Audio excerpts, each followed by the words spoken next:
E agora, José? A festa acabou, a luz apagou, o povo sumiu. Membronita acordou, e agora, José? E agora, você? Smith sem nome, que zomba dos outros. Você que faz livros que ama, inventa. E agora, José? Está sem moral, está sem discurso.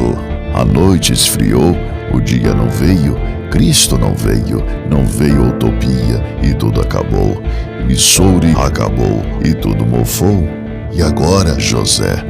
Sua doce palavra, seu instante de fama, sua pedra e chapéu, sua placa de ouro, seu teto de vidro, sua incoerência, seu ódio. E agora, sozinho no escuro, sem cavalo preto, que fuja a galope, de Kirtelândia se vai. Você marcha, José? José, para onde?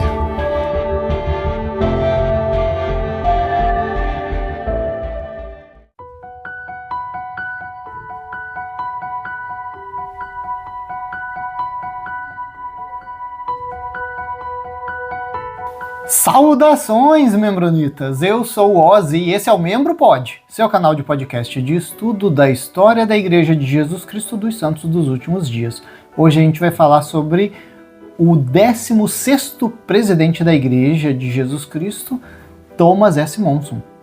Acho que a gente conhece ele aí pelo profeta que sabia mexer as orelhas e também contava algumas histórias comoventes, né? Gostava de contar histórias também. Mas vamos dar uma analisada em alguns pontos polêmicos sobre o tempo em que ele era presidente da igreja. E o primeiro desses pontos aconteceu ali em 2015, quando ele falou alguma coisa bem polêmica. E o que era?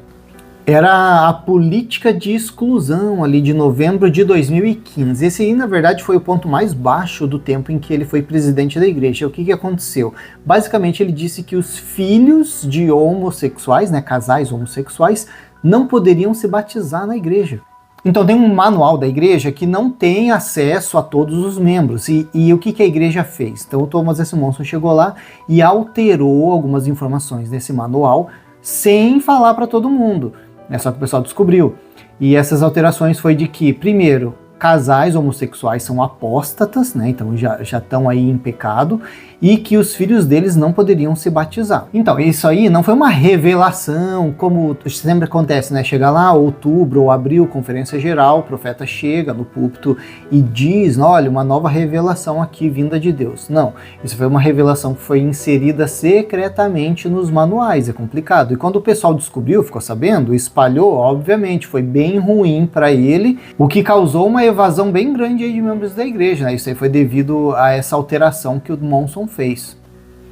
Alguns detalhes disso daí é que os casais homossexuais que eram membros da igreja, eles deveriam passar por um conselho e serem excomungados. Bom, até aí não tem muita novidade, né? Muita igreja, não só os mormons, assumem essa posição em relação aos homossexuais. Só que o problema foi em relação aos filhos desses casais, né? Então, tanto filhos adotivos como biológicos ou filhos de relacionamentos anteriores de alguém que está num casamento ali homossexual, não poderia se batizar. Então essa criança não poderia se batizar. Na verdade, não poderia nem ser apresentado na igreja. Então a criança não vai ser apresentada quando nasce, não vai se batizar quando fizer 8, só vai se batizar quando fizesse 18 anos. Então, além disso, além de, só posso me batizar quando fizer 18, também eu tenho que ter saído da casa dos meus pais, né? Então, não posso estar morando com eles, e tenho que repudiar o relacionamento deles. Essas 3 circunstâncias para que eu pudesse me batizar sendo um filho de um casal homossexual. Pois é, mas aí, a mesma igreja que tem aquela regra de fé que os homens serão julgados pelos próprios pecados, não pela transgressão de Adão. Agora, as crianças não podem estar se batizando por causa de um pecado dos pais? Um outro ponto importante dessa situação é o que, em 2015, Thomas S. Monson não estava muito bem. Então a gente sabe, ele já estava bem velhinho, então a gente sabe que ele não está raciocinando muito bem. Então muitas das coisas que acontecem na igreja, elas vão ser tomadas de decisão de outras pessoas, como do quórum dos 12 apóstolos ou dos próprios conselheiros. Então o que aconteceu? O Thomas S. Monson não estava muito bem de saúde, inclusive saúde mental nessa época, mas Russell M. Nelson, que inclusive foi o próximo presidente da igreja, ele chegou, né, ele falou, olha, o pessoal que está criticando aqui essa regra, isso aí foi revelação recebida de Deus pelo profeta Thomas S. Monson, né? Então jogou toda a responsabilidade em quem? Primeiro em Deus e depois no profeta que estava em gestão ali na época. Só que a gente sabe, primeiro a gente sabe que não veio de Deus isso aí não, né? Mas também a gente sabe que não veio essa decisão do Thomas S. Monson, foi jogado no colo dele quando o cara não estava em condições, né? Complicado. Bom, o resultado disso, em 2015, teve uma renúncia em massa, então centenas de membros da igreja foram lá na praça de Salt Lake para falar, ó, não vamos mais ser membros da igreja. Hundreds of protesters gathered in Salt Lake City to take part in a mass resignation from the Church of Jesus Christ of Latter-day Saints. More than 2,500 people decided to leave the church after a new policy was introduced in the latest guidelines for Mormon leaders. The rule found in Handbook 1 prohibits the natural or adopted children of parents. Também teve um número bem grande aí de adolescentes que tiraram a própria vida, inclusive fizeram um grupo chamado Mama Dragons, né, para levantar essa questão. Pessoal, tipo, tem muito membro da igreja adolescente homossexual que ficou super afetado por essa situação e estão tirando a própria vida. A gente tem que fazer alguma coisa. Pois é, daí para completar essa bagunça, em 2019, o próximo presidente da igreja, então Russell M. Nelson, chegou e retratou, né? Então eles anularam essa revelação, que antes o próprio Russell M. Nelson falou, isso aí veio de Deus, através do profeta, agora 4 anos depois, já não vinha mais, né? Agora, tipo, tá liberado, as crianças, filhos de homossexuais podem se batizar, não tem problema nenhum, não. Ué, peraí, Deus em 2015 falou que os filhos de casais homossexuais não poderiam se batizar. E daí agora em 2019 o mesmo Deus falou pro próximo profeta, Russell M. Nelson, que pode, não tem problema não. Pessoal, só não vê quem não quer, né? O cidadão que se intitula Jesus Cristo, é isso mesmo? Fica bem claro que isso aí não era revelação divina não, né? Era uma tentativa administrativa aí que foi frustrada. O segundo tópico polêmico aqui da época do presidente Thomas S. Monson também está atrelado ao presidente Russell M. Nelson. O que acontece? Na época do Monson, ele gastou milhões de dólares numa publicidade para melhorar a imagem da igreja e também, enfim, para divulgar a igreja aí para o mundo. Então estava tentando aí na internet usar de vários artifícios para conseguir expandir a igreja. E eles fizeram uma propaganda chamada Eu Sou Mormon, né? Então tinha várias pessoas famosas, vamos dizer assim, eles pegavam mormons famosos ou mesmo famílias ou qualquer pessoa e faziam uma propagandinha ali curta dizendo Eu sou Mormon, daí mostrava sobre a vida da pessoa e tal, né? Tem algumas na internet. Dá uma olhadinha. All my life, and basically it's just like teaching the gospel. And I'm a Mormon. Mom of 5 kids, and I'm a Mormon. 我是一个 Mormon. I'm a rugby coach, and I'm a Mormon. And an Olympic silver medalist, and I'm a Mormon. Ator e sou Mormon. I am a journalist. My name is Eden Ecaso, and I'm a Mormon. Professional longboard surfer, and I'm a Mormon. I'm a publicist. My name is Sarah Osmotherly, and I'm a Mormon. Então a gente vê 2 problemas aqui. Primeiro, com o que está sendo usado o dinheiro do dízimo, né? Como está sendo usado o dinheiro do dízimo, tá? Não vamos entrar muito a fundo nisso. E a segunda coisa é que quando chegou então a vez do Russell M. Nelson como profeta da igreja, de repente Mormon é uma palavra horrível, é uma vitória para Satanás se os membros da igreja se fossem conhecidos como os Mormons. Pois é, como que foi gasto milhões de dólares no presidente anterior, então Deus está a favor do que o profeta está fazendo. E de repente o próximo profeta, Deus não quer que os membros sejam conhecidos como Mormons. Satanás que quer. Como é que fica isso? Cadê Deus nisso?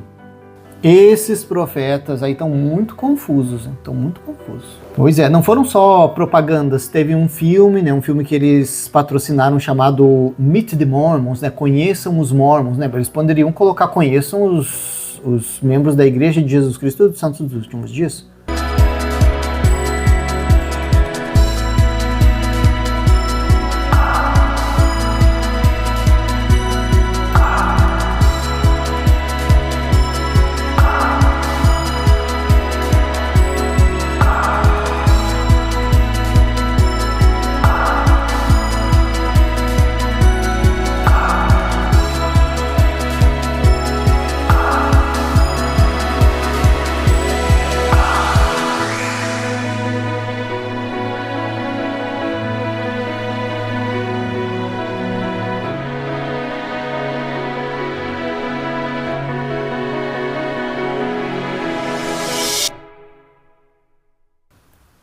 né? Mas colocaram, conheçam os Mormons.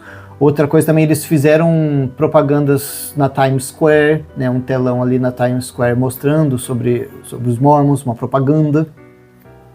Pois é, tudo isso vai bastante dinheiro. Então, de 2010 até 2018, Deus queria que o mundo conhecesse os Mormons. Daí, já em 2019, Satanás quer que conheça os Mormons, porque Deus quer que conheçam os membros da Igreja de Jesus Cristo dos Santos dos Últimos Dias.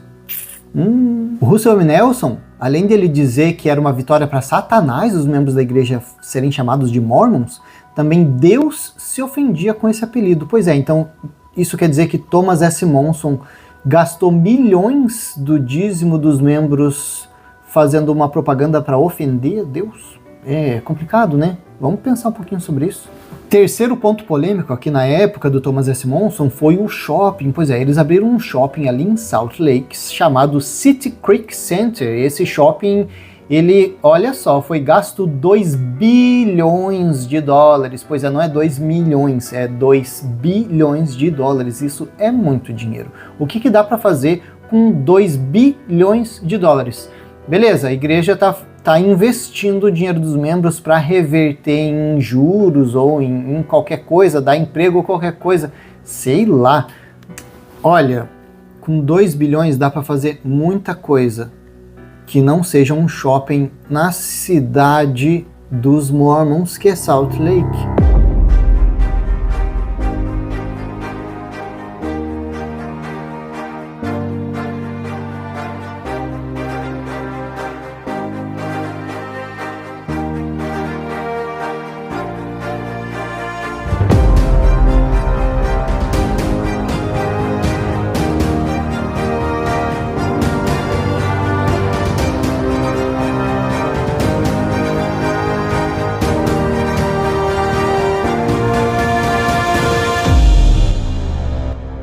Quantos membros em dificuldade que dá para auxiliar, quanto auxílio social que dá para fazer com 2 bilhões, dá para fazer muita coisa, né? Muita coisa.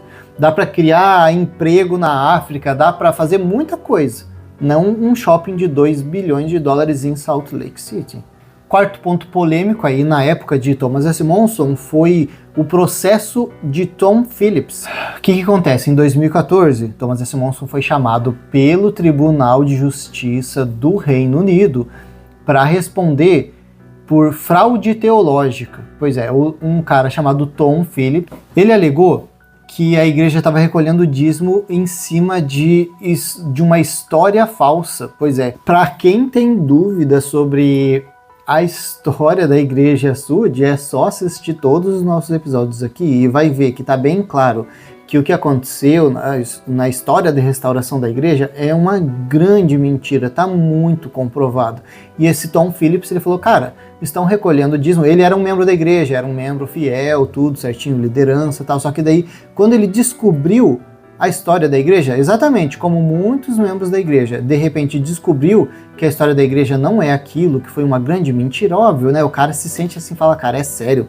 O cara ficou muito bravo e processou a igreja. O profeta Thomas S. Monson foi intimado, só que obviamente ele não compareceu. A questão de você decidir seguir aquela religião é uma decisão sua. Então, o governo não pode, você não pode chegar e processar uma igreja. Foi isso que o profeta disse, né? Ou seja, esse silêncio do profeta sobre a acusação, porque é isso, né? Basicamente o que o profeta disse, você não tem jurisdição sobre mim. Ele não falou, não, isso aí que você está falando não é verdade, veja bem, isso, aquilo. Não. Pois é, esse silêncio sobre a acusação, complicado. Foi uma esquiva, né? Quinto ponto polêmico é a ordenação do sacerdócio às mulheres. O que acontece? As mulheres estavam tentando dialogar na época sobre o sacerdócio. Daí, mulher pode receber sacerdócio? Tem algumas igrejas que a mulher tem esse poder, né? Mas o que acontece? A igreja mormon não pode, né? Elas estavam tentando dialogar sobre isso, não teve conversa. Inclusive, uma membro da igreja, Kate Kelly, ela foi excomungada. E também algumas mulheres estavam querendo participar da sessão do sacerdócio da conferência, foram impedidas. Não pode. Inclusive teve uma entrevista, né? Vamos dar uma olhadinha ali. Essa entrevista ela aconteceu em janeiro de 2014, né? Então a CBC News, que é a Canadian Broadcasting Corporation, fizeram uma entrevista com o Thomas S. Monson, né? E o que ele falou, né? O repórter perguntou: Presidente Monson, existem planos para que as mulheres recebam o sacerdócio em algum momento no futuro? O Thomas S. Monson respondeu: não, nós não temos planos para isso. O Senhor decidiu quem deve portar o sacerdócio. Do ponto de vista organizacional, as mulheres na igreja ocupam posições de grande responsabilidade e prestam um serviço maravilhoso. Mas quanto ao sacerdócio, o Senhor estabeleceu o padrão e nós seguimos esse padrão. Membronita, eu não duvidaria de que num futuro aí a igreja mudasse isso. Aí vai dizer que foi uma revelação nova. A igreja tem mudado tanta coisa para se adaptar e se adequar às mudanças do mundo que isso não é tão improvável de acontecer. A sétima polêmica é a CES Letter, é a carta ao diretor do SEI. Pois é, ela foi escrita pelo Jeremy Runnels. E basicamente esse cara, a mesma história de todo mundo, né? Ele descobriu de repente a história da igreja, viu que não era verdade o que se dizia e ficou muito indignado. Ele escreveu uma carta para tentar dialogar com a igreja, falar: peraí, aconteceu isso, aquilo, é verdade, eu queria entender melhor isso. E obviamente a resposta dele foi o silêncio. Ele não ficou satisfeito com essa resposta e ele criou essa carta, né? Então ele criou um documento mostrando para as pessoas e deixou disponível na internet. Olha, pessoal, algumas coisas aqui na história da igreja não tá certo, veja isso, aquilo. Deixou disponível. E isso viralizou bastante, foi na época do Monson, né? Então toda essa retórica aí da igreja, essa narrativa de dizer que a igreja é verdadeira, foi quebrada a partir dessa carta do diretor do SEI. Pois é, essa foi a resposta do Thomas S. Monson. Silêncio. Igual aquele Tom Phillips que chegou, né, e falou: a igreja vai ser processada por isso. O profeta não teve nenhuma fala sobre isso, nenhuma defesa. Também foi com a carta do diretor do SEI. A igreja simplesmente não diz nada. É só silêncio, ignora e toca o barco. Na verdade, anos antes, o Thomas S. Monson já tinha falado sobre isso. E tem uma frase dele que é assim: precisamos lembrar que onde reside a dúvida, a presença divina não pode habitar. A dúvida e a fé não podem ocupar a mesma mente ao mesmo tempo, pois uma expulsará a outra. Deixem que a fé substitua a dúvida. O Salvador nos aconselhou: não duvides, mas crê. Isso aí foi dito por Thomas S. Monson, está na Liahona de junho de 2001. Inclusive, tem aquele manualzinho, né, que é Ensinamentos dos Presidentes da Igreja, o especial ali do Thomas S. Monson, no capítulo 18, ele tem um capítulo, esse capítulo se chama As Bênçãos da Obediência, e ele fala assim: a obediência é uma característica marcante dos profetas. Ela lhes proporcionou força e conhecimento ao longo dos séculos. É essencial que percebamos que nós também temos direito a essa fonte de força e conhecimento. Ela está prontamente ao nosso alcance hoje, se obedecermos aos mandamentos de Deus. A obediência é o primeiro mandamento do céu. A obediência é a lei sobre a qual todas as outras leis se baseiam. Não há como escapar disso. Não há necessidade de tentar. Olha só, não tem necessidade de nem tentar. Então, vamos tentar seguir a lógica aqui do Thomas S. Monson. Então, Deus fala com o profeta. Deus sabe de tudo e a gente não. Logo, se o profeta manda a gente fazer alguma coisa, mesmo que não faça sentido pra gente, a gente tem que obedecer, mesmo sem entender. Bom, isso por definição técnica seria uma obediência cega, né? Obviamente, a igreja não vai falar: vocês têm que ter uma obediência cega. Fica muito pesado falar assim. Então a gente tenta fazer uma manobra para dizer obediência cega sem dizer obediência cega.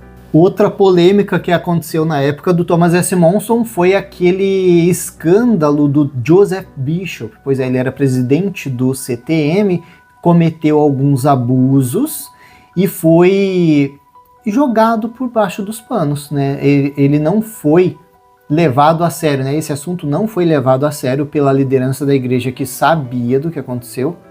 Por quê? Porque a igreja estava protegendo a sua liderança, né? O jurídico da igreja está defendendo a liderança em vez de proteger a vítima. Complicado. Bom, a nossa última polêmica aqui é sobre a proposição número 8. O que acontece? Os gays poderiam se casar, né, nos Estados Unidos, ali na Califórnia. Só que estava sendo levantado uma emenda, uma regra nova, para impedir que isso acontecesse, para restaurar de que o casamento realmente só acontecesse entre homem e mulher. E a liderança da igreja quis se envolver nessa situação. Pois é, então eles ali fizeram uma carta da primeira presidência, né, assinada por Thomas S. Monson, em 20 de junho de 2008, eles disseram assim: em 4 de novembro, os eleitores da Califórnia votarão em uma emenda constitucional para restaurar a definição de casamento como sendo entre um homem e uma mulher.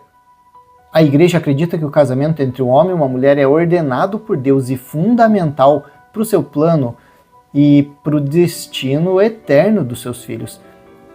Instamos todos os membros que residam na Califórnia ou não a fazer tudo o que puderem para apoiar a definição de casamento entre um homem e uma mulher, doando o seu tempo, seus recursos e esforços para aprovar essa emenda constitucional. Olha só, a igreja se envolvendo politicamente para que uma lei fosse aprovada para proibir o casamento entre pessoas do mesmo sexo.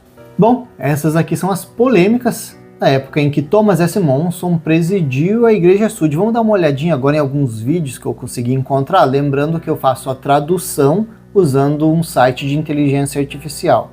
Tá? Então, o que foi dito realmente foi dito, só que foi traduzido para o português usando a mesma voz da pessoa. Em 6 de outubro de 1945, Tom foi até a estação de trem em Salt Lake City para embarcar para o treinamento básico em San Diego como membro da Reserva Naval dos Estados Unidos. E a cabeça de uma menina apareceu e eu a agarrei pelos cabelos.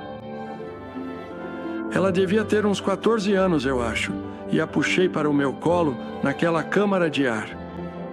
Enquanto ela chorava e cuspia a água, peguei na outra mão e a conduzi através do redemoinho até o pequeno riacho e depois até a margem, e então a entreguei aos pais dela. Eles a abraçaram, chorando e se beijando. Então eles me agarraram, me abraçaram e me beijaram. Eu fiquei envergonhado. Sabe, nenhum garoto quer ser beijado por um monte de homens e mulheres mais velhos. Então voltei rapidamente para a minha câmara de ar e continuei descendo o rio. É com grande privilégio que contamos com o Elder Thomas S. Monson, membro do Conselho dos 12 e membro do Conselho Curador desta instituição. Casados com Frances Beverly Johnson, eles são pais de 3 filhos. Nascido e criado em Salt Lake City, o Elder Monson é formado pela Universidade de Utah, onde obteve um diploma em administração de empresas. Após sua graduação, ele passou a trabalhar no Deseret News e mais tarde na Deseret News Press, uma das maiores empresas de impressão comercial do mundo. Ele foi gerente geral da Deseret News Press até pouco antes de sua nomeação para o Conselho dos 12. Foi presidente da Printing Industry of Utah e ex-membro do Conselho de Diretores da Printing Industry of America. Atualmente é membro do Conselho Estadual de Educação Superior de Utah. Sua vida demonstra grande dedicação e serviço à igreja. Ele foi bispo aos 22 anos, membro da presidência do templo, presidente da Estaca View, presidente da Missão Canadense e é membro do Comitê Executivo de Missões da Igreja, além de outros comitês importantes. O Elder Monson é um grande apoiador da Universidade Brigham Young, um líder espiritual devoto e dedicado e um amigo da juventude. É com grande alegria e honra que ouvimos o Elder Monson e agora gostaríamos de passar a palavra a ele. Elder Monson.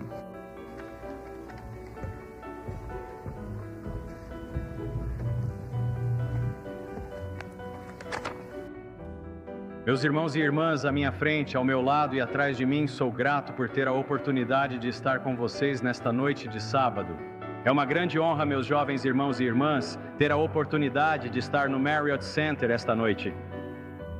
E enquanto vocês estão aqui sentados, refletindo sobre a responsabilidade de estar diante de vocês, quero assegurar-lhes, um sentimento de humildade e dependência do Pai Celestial torna-se predominante na mente do orador. E, portanto, hoje busco despertar interesse em sua fé e em suas orações. Meus amados irmãos e irmãs, meu coração hoje está transbordando de emoção. Você e eu participamos do Espírito do Senhor Jesus Cristo. Esta é a igreja dele. Ela leva o nome dele, e seu profeta hoje elevou você e a mim das amarras desta terra, até mesmo as torres da eternidade. 6 de abril de 1986 é um dia na história da igreja. Há 156 anos, hoje, a Igreja de Jesus Cristo dos Santos dos Últimos Dias foi organizada. Os números eram poucos, as circunstâncias modestas, mas o futuro chamava. Bom dia. Trago-vos as saudações do presidente Gordon B. Hinckley e o presidente James E. Fausto. Estive com eles em uma reunião esta manhã e então eles disseram: não se esqueça de transmitir nossos cumprimentos aos alunos da BYU. E então, disse o irmão Hinckley, volte a tempo para a reunião sobre o orçamento. Então vou tentar fazer isso. É uma experiência humilde, sentar aqui e olhar da esquerda para a direita e ver quantas pessoas estão reunidas aqui, procurando o que podem ver e o que podem ouvir de você. Isso me faz lembrar de um garotinho em nossa reunião de jejum e testemunho há alguns meses. Eu o observei do púlpito e pude perceber que ele estava inquieto, tentando reunir coragem suficiente para subir e prestar seu testemunho. Claro, Felipe sentou-se com ele e o orientou em sua compreensão. Na última quinta-feira, eu estava sentado na sala do templo de Salt Lake, onde a primeira presidência e o quórum dos 12 se reúnem uma vez por semana. Isso é seguido por o sinal de uma vírgula, ou então o próprio fogão. Seja a máquina de lavar louças, ou então a secadora de roupas. Tenho vergonha de acrescentar mais itens a essa lista.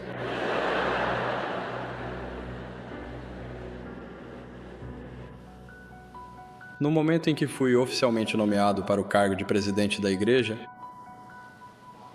eu disse: vou assumir uma tarefa para mim. Serei o conselheiro do coro do tabernáculo.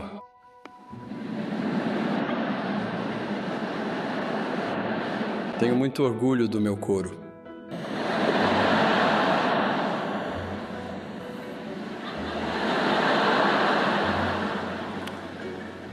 Minha mãe certa vez disse sobre mim: Tommy, estou muito orgulhosa de tudo o que você fez, mas tenho um comentário a fazer para você.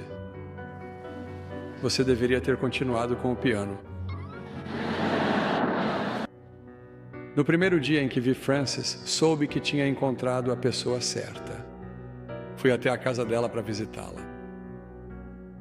Ela me apresentou e o pai dela disse: Monson, esse é um nome sueco, não é?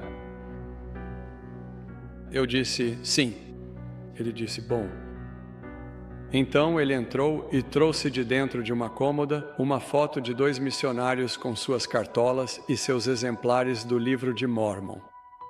Você é parente deste Monson? Ele disse: Elias Monson. Eu disse: sim. Ele é irmão do meu avô. Ele também foi missionário na Suécia. E o pai dela chorou. Ele chorava facilmente. Ele disse: ele e seu companheiro foram os missionários que ensinaram o Evangelho para minha mãe e meu pai, para todos os meus irmãos e irmãs e para mim.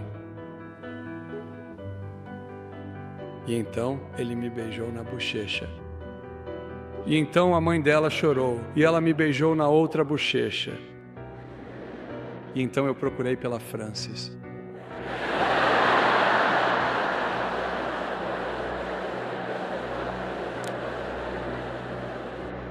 E então ela disse: vou pegar meu casaco.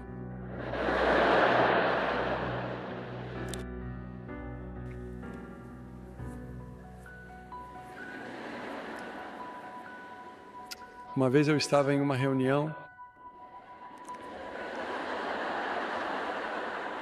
quando o orador subiu ao púlpito e nunca tinha visto uma plateia como aquela. Ele olhou para a esquerda, olhou para a direita e disse, obrigado, e sentou-se. Ele deixou todo o tempo para mim. Há pouco mais de um ano fui entrevistado pelo Church News antes do meu aniversário.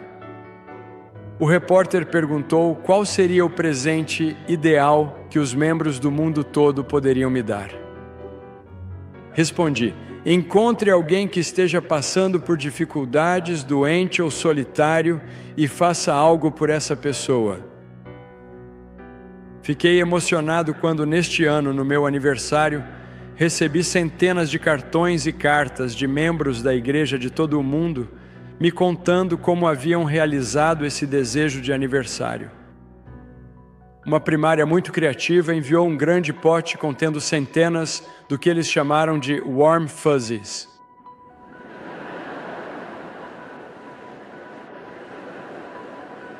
Eu não saberia o que era um warm fuzzy.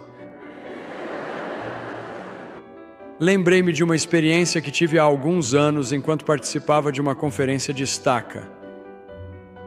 Durante a sessão geral, observei um menino sentado com sua família na primeira fileira do centro de estaca. Eu estava sentado no púlpito. À medida que a reunião avançava, comecei a notar que, se eu cruzasse uma perna sobre a outra, o menino fazia o mesmo. Se eu invertesse o movimento e cruzasse a outra perna, ele me acompanhava. Eu colocava as mãos no colo e ele fazia igual. Apoiei o queixo na mão pensativamente e ele também repetiu o mesmo gesto.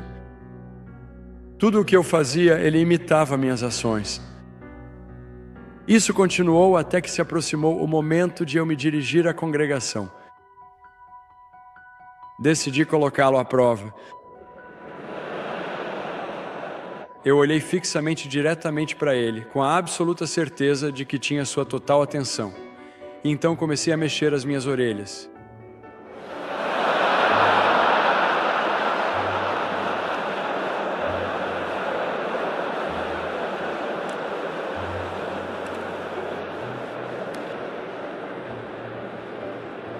Minha esposa me disse para não contar isso. Ele tentou em vão fazer o mesmo, mas dessa vez eu o peguei. Esse foi nosso vídeo sobre Thomas S. Monson. A gente vai ficando por aqui com esse episódio e até a próxima.